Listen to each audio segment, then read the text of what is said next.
Linguists argue that there are hundreds of different varieties of English spoken throughout the world, because English is a truly global language.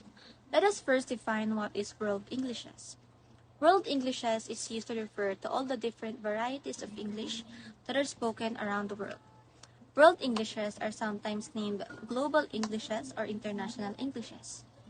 The main varieties of English are American English, British English, and Australian English. Did you know that almost 20% of the world's population currently speaks English? It is an estimated of 1.35 billion people. However, there are differences in vocabulary, pronunciation, grammar, and accent in English that are used all over the world. Because of this, it is best to consider the English language as plural, Englishes.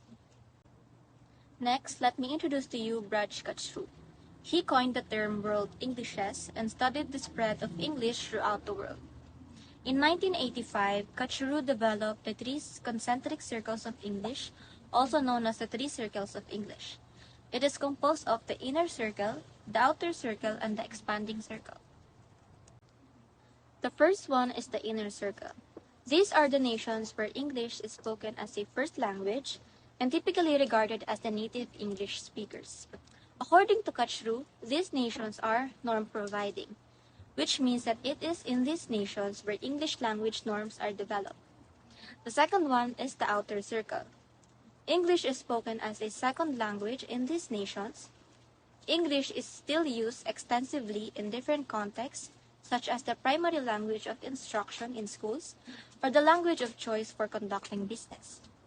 According to Kachru, these nations are norm-developing, which means that the outer circle nations build on the norms created in the inner circle nations. The third one is the expanding circle. These are the nations that don't directly share colonial or historical ties with England, but still make use of the language to some extent as a means of communication. English is frequently used as a foreign language or lingua franca. Lingua franca is a language used as a common language between speakers whose native languages are different.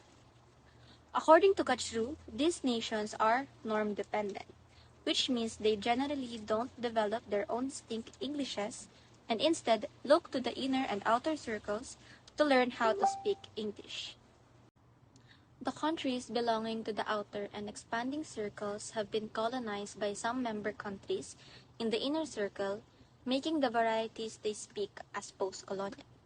In light of this, it is important to recognize that everyone comes from a unique set of linguistic and cultural traditions, which make intercultural communication an important communication factor. Next, the picture shown is the graphical representation of the countries belonging to the three concentric circles of Englishes. In terms of lexicon, the following examples show vocabulary words that are unique only to some English varieties in Southeast Asia. Number 1 is Singapore English. Graduate mothers means well-educated married women that have certain privileges in Singapore. Madam, used by married women who wish to use their maiden surname. Action means boast or show off. Chop means stamp or seal a document. Cock means nonsense, rubbish, or junk. In standard English, the word cock can mean male chicken or male genitalia. Number 2 is the Philippine English. Stick means cigarette. High blood means tense, angry, or upset. Blowout means treating someone with a meal. In standard English, blowout can be regarded as blowing out candles. From D means from the province. Next is the balikbayan box, a box that contains goods brought by a Filipino from a different country. The third one is the Malaysian English. Slumber means relax. Antilog means male hated by a girl. Daybugs means those who come to attend school but do not live in residence halls.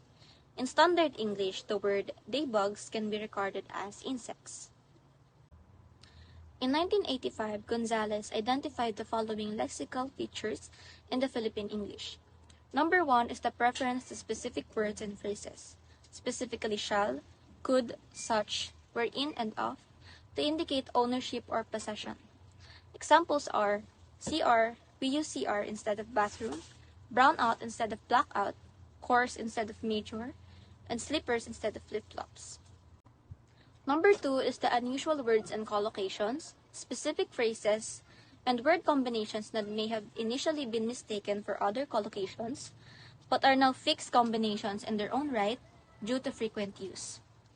For examples are results to instead of results in, fill up instead of fill out, cope up instead of cope with, based from instead of based on.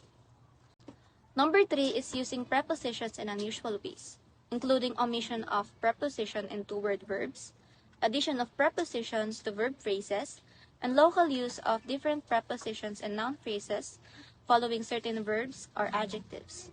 Example, it's for free instead of it's free, filled in instead of failed, remains to be instead of remains, for example instead of example.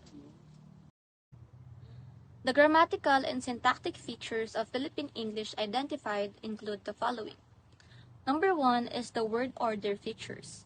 For example, the order of adjectives and nouns. We say large dogs and not dogs large. Number 2 is the use of articles. In English, there are 3 articles, namely a or a, an, and the. For example, a cat, an apple, the weather. Number 3, noun subcategorization. The subcategories of noun are common nouns, proper nouns, and pronouns. Number 4, the pronoun antecedent incongruence. This happens when the pronoun doesn't agree with its antecedent. For example, Rabia finished his coffee. The pronoun his does not agree with its antecedent. The correct sentence should be Rabia finished her coffee. Number 5 is a subject-predicate incongruence. A complete sentence should always have a subject and a predicate. Number 6 is the reclassification of General American English or GAE, transitive verbs as intransitive verbs. Transitive verbs should have a direct object after them. For example, I closed the door, while intransitive verbs are the opposite of transitive verbs.